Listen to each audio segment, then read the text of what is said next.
Hello friends, நம்ம இன்றைக்கி இதை பற்றி பார்க்க போகிறோம். மல்லி வர போகிற எபிசோடில் என்ன இன்ட்ரெஸ்டிங்கான சுவாரஸ்யமான விஷயம் நடக்க போகுது அங்கே பார்க்க போகிறோம். வாங்க வீடியோக்குள்ளே போயிடலாம். நம்மளுடைய வெண்பா குட்டி பார்த்திங்கன்னா வேறு லெவல்னு சொல்ல முடியாது. நம்மளுடைய மல்லிக்கு வந்து சப்போர்ட் பண்ணி வந்து பேசுகிறாங்க. இந்த ராஜேஸ்வரி இந்த ரஞ்சிதாவுமே வந்து ஆச்சரியப்படுற அளவுக்கு வந்து எவ்வளோ தைரியம் தான் என் அம்மாவே வந்து நீங்கள் வந்து எதிர்த்து பேசி அவங்கள வந்து எப்போ பாரு வந்து கேள்வி கேட்டு திட்டிக்கிட்டே வந்து இருக்கீங்க. அதுவும் டாடா கிட்ட வந்து மல்லியம்மா வந்து திட்டு வாங்கிக்கிட்டே இருக்காங்க. இது காரணமே வந்து நீங்கள் 2 பேர் தான். மரியாதையாக சொல்கிறேன், மல்லியம்மா வந்து டிஸ்டர்ப் பண்ணுறத வந்து விட்டுருங்க அப்படின்ற மாதிரி சொன்னது பார்த்தீங்கன்னா எல்லாம் வந்து மல்லி சொல்லி கொடுத்து ஆடுறது சித்தி இந்த வெண்பா அப்படின்ற மாதிரி பார்த்தீங்கன்னா ரஞ்சிதா வந்து சொன்னது பார்த்தீங்கன்னா ஏன் எனக்கு வந்து சுய அறிவு இல்லையா அப்படின்ற மாதிரி நம்ம வெண்பா வந்து கேட்குறாங்க.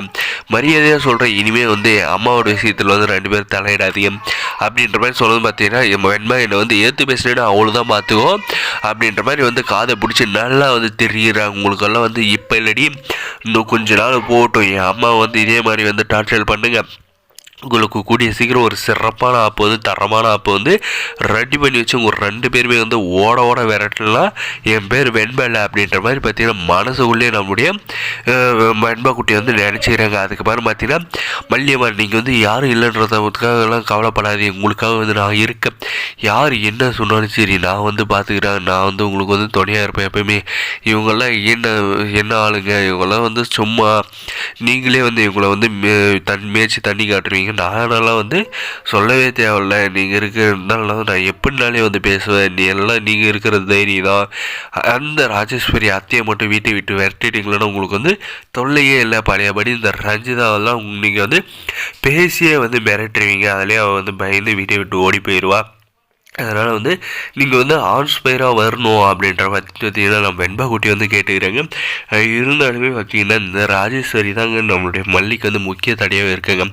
எல்லாமே வந்து பார்த்திங்கன்னா போட்டு கொடுக்குறதும் நம்மளுடைய விஜய்கிட்ட வந்து தேவையில்லாத நம்ம மல்லியை வந்து திட்டு வாங்க வைக்கிறதுமே இந்த ராஜேஸ்வரி. அதை பார்த்து இந்த ரஞ்சிதா வந்து பயங்கரமாக வந்து சந்தோஷப்படுறாங்க. இதுக்கெல்லாம் வந்து காரணமே வந்து இந்த ராஜேஸ்வரி என்கிற ராஜிதாங்க. இவளை வந்து கூடிய சீக்கிரம் வந்து வீட்டை விட்டு அனுப்புகிற மாதிரி வந்து நம்ம மல்லி செய்கிறாங்களோ இல்லையோ நம்முடைய வெண்பா குட்டி வந்து கண்டிப்பாக வந்து செய்வாங்க. நம்ம என் பொண்ணு வாடி இப்படி பண்ண அப்படின்ற மாதிரி பார்த்தீங்கன்னா விஜய் வந்து அந்த ராஜேஸ்வரி கழுத்தை பிடிச்சி தரன்னு இழுத்துட்டு போயிட்டு ரோலில் தள்ளி கேட்டை வந்து லாக் பண்ண போகிறாங்க. இது வந்து கூடிய சீக்கிரம் கண்டிப்பாக வந்து நடக்க போகுதுங்க. இதுக்கப்புறம் பார்த்தீங்கன்னா இந்த ரஞ்சிதாவெல்லாம் பார்த்தீங்கன்னா வேறு மாப்பிள்ளை பார்த்து நம்மளுடைய விஜய் வந்து கல்யாணம் பண்ணி அவளை வந்து வீட்டை விட்டு துரத்த போகிறாங்க. அவளுக்கு வந்து இஷ்டமாக இருக்கோ இல்லையோ, அதுக்கப்புறம் தான் நம்முடைய மல்லியை நம்ம விஜய் வந்து சேர்ந்து வாழ போகிறாங்க. இந்த வீடியோ பிடிச்சிருந்தாலும் லைக் பண்ணி நம்ம வீடியோ வந்து சப்ஸ்கிரைப் பண்ணாத மறக்க சப்ஸ்கிரைப் பண்ணி வச்சுக்கோங்க. முடிஞ்ச வரைக்கும் ஸ்கிப் பண்ண பாருங்கள். தேங்க்ஸ் ஃபார் வாட்சிங் கைஸ்.